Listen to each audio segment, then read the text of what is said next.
Anong sabi nito? Che, sabi ko sa'yo, gupitan mo ako, ganyan ka na naman eh. Pupunta ka dito, tapos nagmamadali ka rin umuwi. O sige, sige te. Pupunta kami dyan, tapos gugupitan kita. Wait ka lang ha. Mag-aasikaso na ako dito, tapos pupuntahan ka namin ha. Itong kaliligo ko lang.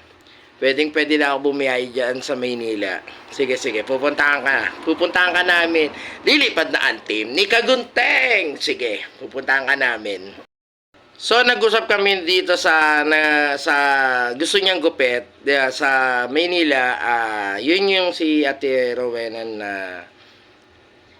dati ako na rin talaga nagugupit doon. Nung natuto ako magupit Pero nung hindi pa ako masyadong gumugupit, binata pa ako noon, wala pa ako asawa at anak. Doon kami minsan kumakain, tumatambay, doon sa harap nila o sa loob ng bahay. Mga kaklose ko na rin naman sila nung, ibig sabihin bata pa ako talaga. Magkakilala na kami so kahit sabihin mo may asawa at anak na sila o mag-asawa sila ni Kuya Ray, doon na talaga kami tumatambay, bata pa ako. So, ang gusto niya talagang gupit ay talaga kami. ganito. Madalas parang araw-araw na lang. Siyempre, ganyan. So, ngayon, luluwas ako ng Maynila. Luluwas kami mag-asawa ng Maynila para mapagbigyan ko rin naman si Ate Rowena. Then, nag-usap din kami doon sa gugupit ako rin pati yung anak niya. Then, bibigyan ko rin si Kuya Ray ng razor. Siyempre, yung mga pambalbas-palbas. Sige, pupunta kami dyan. Wait ka lang. At ayan na nga ho, hindi na nga ho ako nakapag-video doon bago kami nag-ayos o umalis sa aming lugar. Pero papakita ko muna sa inyo kung nasa na nga ako at ito na nga ho ay nasa Nasugbu na nga po kami. Ayan.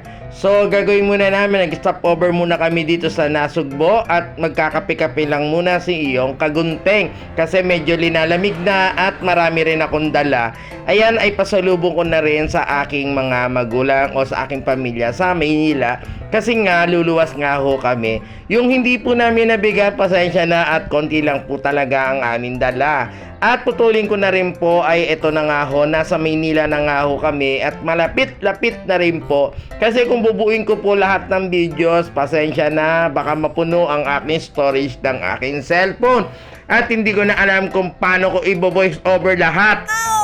At ayan na nga ho, nasa Maynila na nga ho at malapit-lapit na, medyo traffic lang ng konti. At syempre kailangan natin sumunod sa traffic ng batas. So sa traffic baka mahuli nga ako dito, alam nyo ng Maynila din. Pero sanay din naman ako dito sa Maynila at alam ko na rin ho ang pasikot-sikot dito. Kaya wait lang kayo at makikita nyo na nagugupitan ko na o magugupitan ko na yung nagre-request sa akin na gupitan ko sila. Kaya eto na, papunta na ng Maynila at pagkatapos nga nito, syempre medyo nagpapahinga-pahinga rin bago ako pupunta doon kila Ate Rowena at kila Kuya Ray para syempre may lakas din ako para doon sa gugupitan ko sila.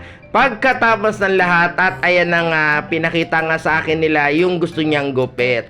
Gugupitan ko siya ng ganyan at hindi ko na rin muna napakita yung kanyang buhok. Pero dito sa video makikita nyo naman na medyo kulot-kulot din siya kaya aayusin din natin ang kanyang buhok. Pero ang gusto niya talagang mangyari, ayan, nangyari na nga ang kanilang gusto. Kaya maraming salamat po sa iyo Ate Rowena at kay Kuya Ray. Pero hindi pa dyan nagtatapos ang aking video. Kaya eto, susunod ko na nga rin kanyang anak. Ang kanyang anak, ayan, si John Lloyd. At bata pa talaga yan o bago pa pinanganak yan, tambay na kami dyan sa lugar na yan. Kaya ayan, nag-request siya na gugupitan ko raw siya. Okay, ang gupit ko sa kanya ay si Opa. Mga K-pop ba? Ganon ang gusto niyang gupit. Pero kung totoosin, nakapagpagupit na rin daw siya dyan at nakapagkulay na nga. Siyempre, gupit at kulay. Ang kulay siya nang gumawa. Ang gupit ay siyempre nagpagupit siya sa iba. At sabi nga ayusin ko raw kasi medyo lagpas-lagpas na nga daw yung gupit. Hindi natin alam kung hindi niya nagustuhan ng kanyang gupit or kailangan talagang ayusin ng kanyang gupit. Kaya ayan na, ginugupitan ko na siya at minamadali ko na nga dahil gabing-gabi na rin dyan. Kaya kailangan na rin natin magpahinga ni Kagunteng at para kinabukasan ay makauwi na nga. At ayun na nga ay nagupitan ko na nga rin si John Lloyd at okay na okay daw sa kanya yung kanyang gupit at sa akin okay na rin. At ayan na nga, dadamputin ko na ang bago razor with gunting and sticker, kaya maraming salamat po. Thank you po.